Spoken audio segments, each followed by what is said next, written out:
आपको ये कहानी बहुत अच्छी लगेगी, खुद भी सुने औरों को भी सुनाए। मन की जीत एक कहानी आपको पसंद आएगी, क्योंकि अगर हम मन में कुछ भी सोचते हैं उसी के अनुसार हम चलने लगते हैं, लेकिन क्या वह सही है इस बात की चिंता नहीं करते हैं, बल्कि हमें सोचकर ही आगे बढ़ना चाहिए। एक परिवार में दो भाई रहते थे। उनके पिताजी ने दोनों को एक ही व्यापार दे दिया था, जिससे वह दोनों अपना व्यापार अच्छे से चला सके और उन्हें कोई भी परेशानी न हो। दोनों भाई की शादी हो गई थी। दोनों भाई अपना व्यापार अच्छे से चला रहे थे। उनका लाइफ अच्छे से गुजर रहा था। एक दिन एक बाबा उनकी दुकान पर आए थे। बाबा बाहर खड़े हुए भिक्षा मांग रहे थे। अभी अभी सुबह का वक्त हुआ था। दोनों भाई अपनी दुकान को खोलकर सफाई कर रहे थे। जब छोटे भाई ने देखा कि बाबा आए तो वह अपने बड़े भाई से कहने लगा कि सुबह सुबह ये बाबा यहाँ पर आ गए हैं और अभी तो हमारी बोनी भी नहीं हुई है। ये कुछ देर बाद भी तो आ सकते हैं। तभी बड़ा भाई बोला कि हो सकता है कि इन्हें बहुत जरूरत हो, इसलिए यह आ गए हैं। हमें इन्हें कुछ दे देना चाहिए, यही हमारा कर्म है। बट छोटे भाई ने कहा कि हमें ऐसा नहीं करना चाहिए। आप तो जानते ही हैं कि अगर हमारी बोनी नहीं होती है तो इससे हमारा दिन भी बेकार ही जाएगा। बट बड़े भाई ने उन्हें कुछ दिया और वह आगे चले गए। इस बात पर छोटा भाई बहुत गुस्सा हो गया था, उसने कुछ नहीं कहा था। दोनों भाई सफाई करके अपनी दुकान पर बैठ गए थे।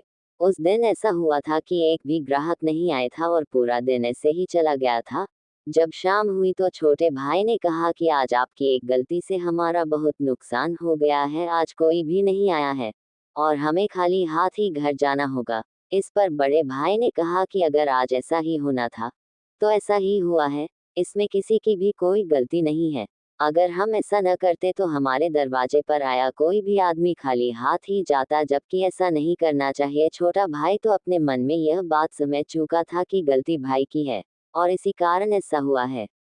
दोनों भाई घर पहुंच चुके थे। आज छोटे का मन किसी भी बात में नहीं लग रहा था।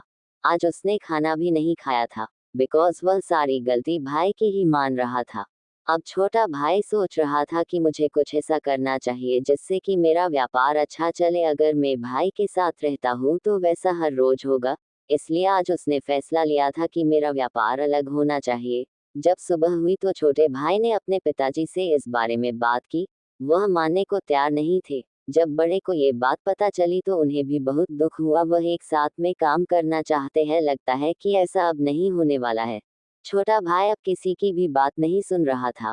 वह तो अपना व्यापार अलग करने में ही राजी था। कुछ देर बाद फैसला हो गया था और छोटे का व्यापार अलग हो गया था। अब छोटे भाई ने सोचा कि अब मेरा व्यापार बहुत अच्छा चलेगा। छोटे भाई की दुकान कुछ दूरी पर थी और बड़े भाई की दुकान भी उसी ओर थी। अब दोनों साथ में नहीं जाते थे। लगभग बोलना भी कम हो गया था, क्योंकि छोटे भाई के अंदर अब ईर्ष्या ने जन्म ले लिया था। कुछ दिन तक छोटे भाई की दुकान बहुत अच्छी चली थी और वह अब फूला नहीं समा रहा था। अब उसके अंदर घमंड ने भी जगह बना ली थी। बड़ा भाई अपने अनुसार ठीक चल रहा था। उसे तो ये बात सता रही थी कि छोटे का काम अच्छा चल भी रहा है या नहीं। बट जब उन्हें इस बात का पता चला कि अब छोटे उनसे बात भी नहीं करता है तो उन्हें बहुत दुख हुआ था और अपनी गलती पर पछतावा हो रहा था कि अगर मैं उस दिन उस बाबा पर ध्यान न देता तो आज छोटा भाई भी मेरे साथ में होता। मगर यह कोई नहीं जानता है कि किसके मन में क्या चल रहा था। कुछ दिन बीत गए थे। तब अचानक ही एक बाबा छोटे भाई की दुकान पर आए और भिक्षा मांगी। छोटे भाई ने मना कर दिया था, कहा कि बाद में आना। बाबा वहां से चले गए थे। अब छोटे भाई का व्यापार कुछ ठीक नहीं चल रहा था। ऐसा कैसे हो सकता है, वह सोच रहा था। बट कुछ भी समझ नहीं आ रहा था। अभी तक तो बहुत अच्छा व्यापार चल रहा था, बट अब कुछ दिनों से पता नहीं क्या हो गया है। जब छोटा भाई घर आया तो उसके पिताजी ने पूछा कि व्यापार कैसा चल रहा है। छोटा भाई बोला कि सब ठीक है, अच्छा चल रहा है, लेकिन वह सच नहीं बोल पा रहा था। कारण ये था कि वह किसी की भी बात नहीं सुनता था, इसलिए उसे परेशानी का सामना करना पड़ रहा था। अब वह परेशान रहना लगा था। एक दिन वह अपनी दुकान पर बैठा कुछ सोच रहा था। क्या आप यही सोचते हैं? तभी सके मन में ये ख्याल आया कि मुझे अपने बड़े भाई के पास चलना चाहिए। मैं अपने घमंड में उनसे बात करना भी भूल चुका हूँ। मेरी वजह से सभी लोग परेशान हैं, यह मेरी ही गलती है जिससे सभी दुखी है। ये सोचता और बोला कि मुझे माफ कर दो, मुझे ऐसा नहीं करना चाहिए था। बड़े भाई ने कहा कि कुछ भी कहने की जरूरत नहीं है। बड़े लोगों की कहानी। अगर मन में पछतावा आ जाता है तो हमारे अंदर से सभी गलत धारणा अपने आप ही निकल जाती है। इस तरह दोनों भाई फिर से एक होकर काम करने लग गए थे।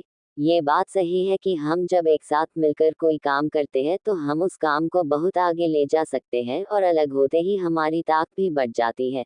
इसलिए एक साथ मिलकर काम करें और एक साथ मिलकर रहे, तभी हमें सच्ची खुशियाँ मिलती है। जीवन का यही सार है कि आपको साथ में रहना चाहिए, तभी आप कुछ भी कर सकते हैं। मेरे चैनल को प्लीज लाइक और सब्सक्राइब करें।